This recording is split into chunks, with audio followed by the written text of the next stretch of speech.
የቴዲ አፍሮ ምክትል ማናጀርና ይፋዊ ቃል አቀባይ የሆነችው ማህሌት ሰለሞን በፌዴራል ፖሊስ አባላት በቁጥጥር ስር መዋሏ በቤተሰብ ምንጮች ተረጋግጧል።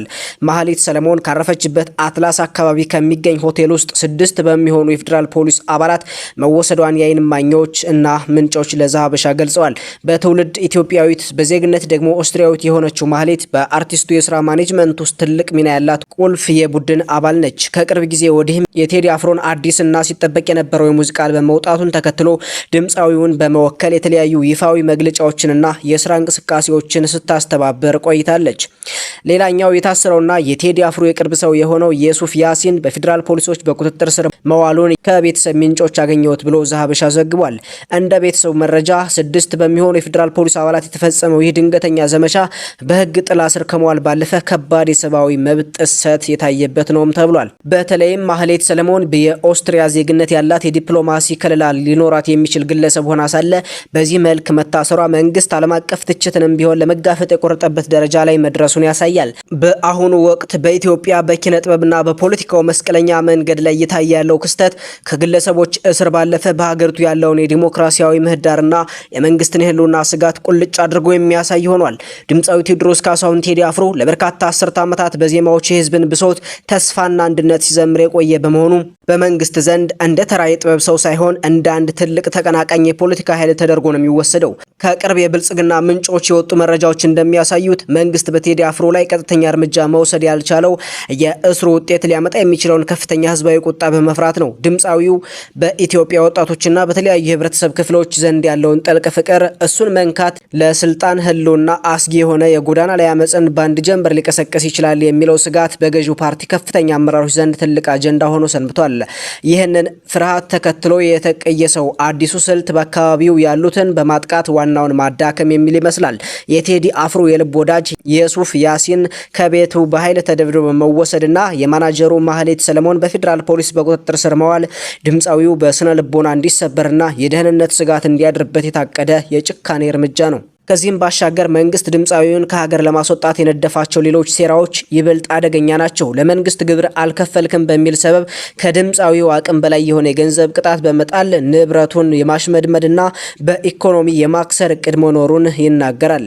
ይህም አልበቃ ብሎ ከመደበኛው የጸጥታ መዋቅር ውጭ የሆኑ ኢመደበኛ አካላትን በመጠቀም ድምፃዊውና ቤተሰቡ በሄዱበት ቦታ ሁሉ ትንኮሳና ማስፈራሪያ እንዲደርስባቸው በማድረግ ኑሮውን መራር አድርጎ ለስደት እንዲዳረግ የማድረግ አላማም ተይዟል። ይህ አይነቱ አካሄድ መንግስት አንድን ተጽዕኖ ፈጣሪ ዜጋ በህግ አግባብ መጋፈጥ ሲያቅተው የሚጠቀምበት ነጭ ሽብር ተደርጎ ሊወሰድ ይችላል። በመሰረቱ የቴዲ አፍሮ የቅርብ ሰዎችን ማሰር የመልእክተኛውን እግር የመቁረጥ ያህል ነው። አንድ የጥበብ ሰው ስራውን በሰላም ለመስራት በዙሪያው ያሉ አስተማማኝ ወዳጆችና ባለሙያዎች ያስፈልጉታል። እነዚህን ሰዎች ነጥሎ በማጥቃት አርቲስቱን ማግለልና በሀገሪቱ ያለውን የሀሳብ ነጻነት መግደል ብቻ ሳይሆን የዜጎችን በነጻነት የመኖር መብት በግልጽ መጣስ ነው። የሱፍ ያሲን በቤተሰቡ ፊት መደብደቡ መንግስት ዜጎችን ለማስፈራራት ያለውን ማንኛውንም የኃይል አማራጭ እንደሚጠቀም የሚያሳይ ምልክት ነው። ይህ ሁኔታ በኢትዮጵያ የፖለቲካ ምህዳር ውስጥ የህግ የበላይነት እየጠፋ መምጣቱንና የግለሰቦች ደህንነት በመንግስት ፍላጎት ብቻ የተመሰረተ መሆኑን ያረጋግጣል። ይህ በቴዲ አፍሮ ላይ የተካሄደ ያለው የተቀናጀ ጥቃት በሀገሪቱ ውስጥ ያለውን የፖለቲካ አለመረጋጋትና የመንግስትን በራስ የመተማመን መንፈስ መላሸቅን ፍንትው አድርገው ያሳያል። አንድን ድምፃዊና የሙዚቃ ስራዎችን እንደ ብሔራዊ ደህንነት ስጋት መቁጠር የፖለቲካው ስርዓት ምን ያህል ለውጥን እንደሚፈራ ማሳያ ነው። ማህሌት ሰለሞንና ሱፍ ያሲን የታሰሩበትን ምክንያት ፖሊስ እስካሁን አለመግለጹ እስሩ ከህግ ይልቅ ፖለቲካዊ በቀል መሆኑን ያጠናክረዋል። ይህ ድርጊት በህዝቡ ዘንድ ተቃውሞን እያገነፈለ ሲሆን መንግስት የፈራው ህዝባዊ ቁጣ በተዘዋዋሪ በእነዚህ ስህተቶች ምክንያት ሊቀሰቀስ እንደሚችል ታዛቢዎች ያስጠነቅቃሉ። ጥበብን በጠመንጃ ፍቅርን በዛቻ ለመተካት የሚደረገው ጥረት ታሪክ እንደሚያሳየው ሁልጊዜም ውጤቱ ውድቀት ነው። ባሳለፍነው ሳምንት መገባደጃ ላይ ለህዝብ ጆሮ የደረሰው የአርቲስት ቴዎድሮስ ካሳሁን ቴዲ አፍሮ አዲስ የሙዚቃ ስራ አሁንም አነጋጋሪ ሆኖ ቀጥሏል። መሰረት ሚዲያ ከአልበሙ መለቀቅ ወዲህ ሙዚቃውን አዳመጣችሁ በሚል ከ100 በላይ ወጣቶች አዲስ አበባ ከተማ ውስጥ ብቻ መታሰራቸውን መዘገቡ የሚታወስ ሲሆን ዘገባው በወጣ በነጋታው የመንግስት አካላት ወደ ሚዲያ በመቅረብ ታሳሪዎች የሽብር ወንጀል ለመፈጸም በመንቀሳቀስ መጠርጠራቸውን ገልጸው ነበር። አሁን ደግሞ ከሬዲዮ ጣቢያዎች፣ ከምሽት የጭፈራ ቤቶች፣ ከአንዳንድ የማህበራዊ ሚዲያ ተጠቃሚዎች እንዲሁም ከታዋቂ ግለሰቦች ለመሰረት ሚዲያ ይድረስ ያለው መረጃ እንደሚጠቁመው የቴዲ አፍሮን ሙዚቃ በፍጹም እንዳይከፍቱት እንዳይጠቀሙና የአድናቆት መልእክት እንዳያስተላልፉ ከመንግስት አካላትና ከማያውቋቸው ስልኮች የተደወለ እንደተነገራቸው ይገኛል። ጉዳዩ ቀድሞ የጀመረው አዳማ መሆኑንም መረጃዎች ይጠቁማሉ። አዳማ ከተማ ውስጥ የምሽት ክለቦችና የመዝናኛ ቦታዎች ላይ ሙዚቃው እንዳይከፈት ስልክ ተደውሎ ማስጠንቀቂያ ደርሶናል፣ እኛም ሙዚቃውን መክፈት አቁመናል ብሎ ቃሉን የሰጠ አንድ የመዝናኛ ቦታ ማናጀር ነው። በተመሳሳይ በሲዳማ ክልል ሐዋሳ ከተማ በሁሉም ግሮሰሪዎች እንዲሁም ምግብ ቤቶች ውስጥ የቴዲ አፍሮ ሙዚቃ እንዳይከፍቱ ፖሊስ ከባለፈው ቅዳሜ ወዲህ እየዞረ ማስጠንቀቂያ መስጠቱ ታውቋል። መልእክቱን ሳይሰሙ ሙዚቃውን የከፈቱ በርካታ ሰዎች መታሰራቸውም ተነግሯል። በአዲስ አበባ ከተማ የሚገኙ የሬዲዮ ጣቢያዎች ደግሞ በምንም ሁኔታ የቴዲ አፍሮን ሙዚቃ እንዳያጫውቱ ጥብቅ መልእክት እንደተላለፈባቸው የታወቀ ሲሆን ይህን ጥሶ የተገኘ ጣቢያ እስከ መዘጋት የሚደርስ እርምጃ እንደሚወሰድባቸው እንደተነገራቸው ለሚዲያችን የደረሰው ጥቆማ ያሳያል። ከዚህም ባለፈ አንዳንድ ማህበራዊ ሚዲያ ላይ በርካታ ተከታይ ያላቸው ግለሰቦች ከማያውቋቸው ሰዎች ስልክ የተደወለ በሙዚቃ ስራ የጻፏቸውን ጽሁፎች እንዲያነሱ፣ እንዳይጽፉ ወይም አስተያየት እንዳይሰጡ እየተነገራቸው መሆኑን ያስረዳሉ። ለእኔ ስልክ የደወለው ጥሩ ሰው ይመስላል፣ አላውቀውም፣ ግን ምክር ብጤን የለገሰኝ አሁን ካለው ሁኔታ አንጻር ጉዳይ ወደ ሌላ ሊቀየርብህ ስለሚችል በሙዚቃው ዙሪያ አትጻፍ አለኝ። የእሱ ስራ እየደወለ ማሳሰብ መሆኑን ነግሮኝ የጻፉትንም እንዳጠፋ መከረኝ በማለት አንድ የማህበራዊ ሚዲያ ተሳታፊ ያጋጠመውን አስረዳ።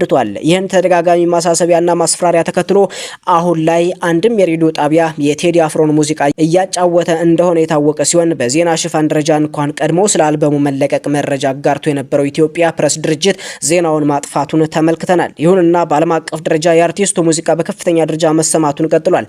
የኢትዮጵያን የኦንላይንና የዩቲዩብ ተመልካች ቁጥር በሪከርድን መቆጣጠሩንም ቀጥሏል። በተለይ በርካታ ኢትዮጵያውያን የሚገኙባቸው እንደ ኤሚሬትስ፣ ካናዳ፣ አሜሪካ፣ ደቡብ አፍሪካ እና እንግሊዝ ባሉ ሀገራት በሙዚቃ ሰንጠረዥ ላይ ከፍተኛ ተደማጭ አልበም ሆኖ እንደቀጠለ መረጃዎች ያሳያሉ። ከዚህም ባለፈ ጠቅላይ ሚኒስትር አብይ አህመድ በይፋ በሚዲያ ወጥተው እኛ ንስሮች ነን በቁራጮት አንሸበርም ማለታቸው የሚታወስ ነው። በኢትዮጵያ ፖለቲካ ታሪክ ውስጥ ኪነ ጥበብና ስልጣን የማይነጣጠሉ ግን ተቃራኒ ዋልታዎች ሆነው ቆይተዋል። ድምፃዊ ቴዎድሮስ ካሳሁን ቴዲ አፍሮ አዲሱን አልበሙን ይፋ ማድረጉን ተከትሎ በአልበም ውስጥ የተካተቱት ግጥሞችና ዜማዎች ወቅታዊውን የሀገሪቱን የፖለቲካና ማህበራዊ ሁኔታዎች የሚተቹ መልእክቶችን ይዘዋል።